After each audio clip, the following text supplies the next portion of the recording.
I've been gaming since I was old enough to hold a controller.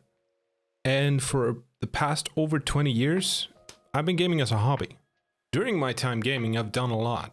I've played every genre there is. I've played puzzle games, RPGs, shooters, MMOs, strategy games, driving games, simulators. I've gamed on consoles, PCs, phones, VR. I've used controllers, keyboards, motion controls, guitars, SingStar microphones, an iToy camera. I've led big clans, made a lot of friends, beaten the hardest games, and even set a world record once upon a time. Games have made me feel happy, angry, sad, in tears from all three. And through all of that, it has taken me 20 years to reach a point where I've started to wonder, why do I game? When I was just a little sproutling, you could hear the sounds of video games coming out of my family home.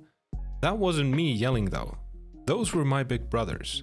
My earlier years were spent watching my brothers play our NES and feel all sorts of emotions.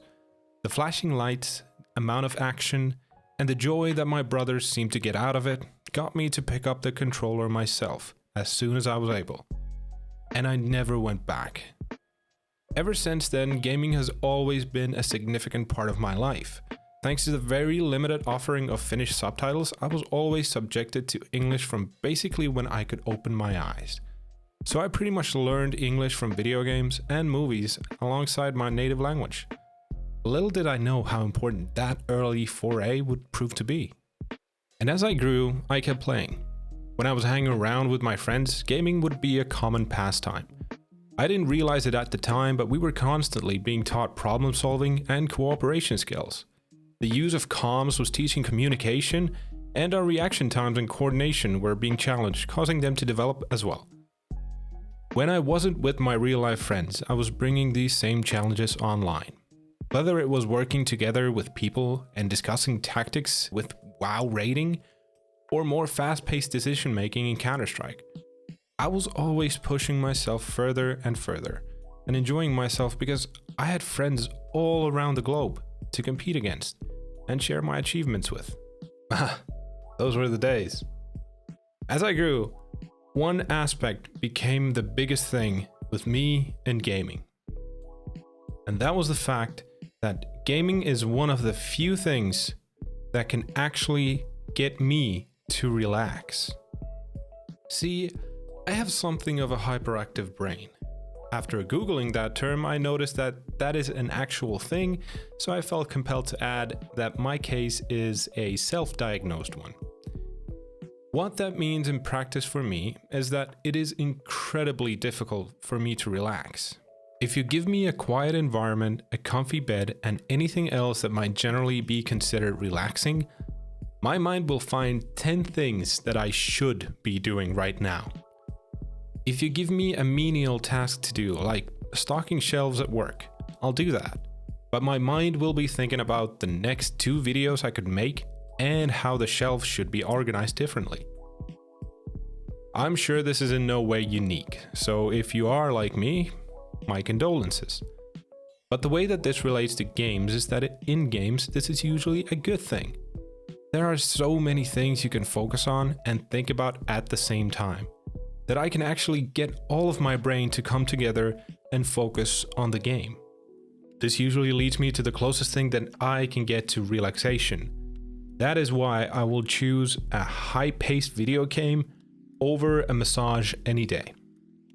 Where movies can actually sometimes have the same effect on me, the problem with movies and shows is that they're short, at least compared to games. Additionally, I simply can't stop watching a movie halfway through because I don't like an unresolved story, no matter how bad it is. If I start it, I need to finish it. So if the movie is bad, my mind will start to wander, but I simply can't stop watching the movie itself. Besides the story aspect, games are simply more immersive. You are in the story. It is incredibly rare that a movie will completely capture me, but not so with games. And if I really get into a game, I'll usually have tens, if not hundreds, or maybe even thousands of hours of relaxation and entertainment ahead of me. So why did I start to wonder why? Why now? With everything that gaming has given me, it has never had a big enough negative impact to get in the way of me doing what I want. That has now changed. I wish to make content creation a career at some point. I love coming up with videos, making them, designing every aspect of them, and these days even recording them. But the problem is that so very often I find myself doing one more thing in a game for so long that the hours of the day simply run out. I was supposed to do all of these things for a video today, but now because I was able to reason myself into doing those several one more things, I'm not able to do any of the things for the video. It's curious how feeling entertained can so very easily win over being productive, when being entertained is essentially a waste of time. I don't mean that entertainment is a bad thing.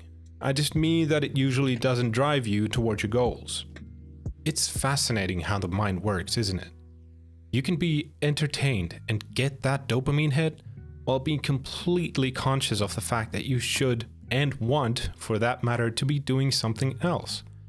And as you can hear a lot these days, getting that dopamine hit will just have a diminishing return. Yet we go for it every time. Seeing as I have been gaming for so long, I would say I'm above average in most games I play as soon as I've grasped the basic concept. So I'm able to go for harder and harder challenges, giving me the ability to get that dopamine hit over and over again. The only thing that those bigger hits cost me is time. So do you see now the absolute curiosity that gaming is for me? It's not teaching me anything else but the current game's mechanics, and the social aspect has all but dried out. Yet, if the only thing left was the search for the next dopamine hit, the answer would be simple: take a break. And don't get me wrong, story games still take me for emotional roller coasters and are a supreme fountain for feelings. But the funny thing is, I rarely play those meaningful experiences anymore. Most of the games I play are endless disposable distractions. Not bad games, but not really significant either. But what do you do when your biggest distraction is the only thing that gives your mind a break? And that's why I game. Why do you game? Over all the other forms of entertainment, why do you play video games? Now that gets me thinking.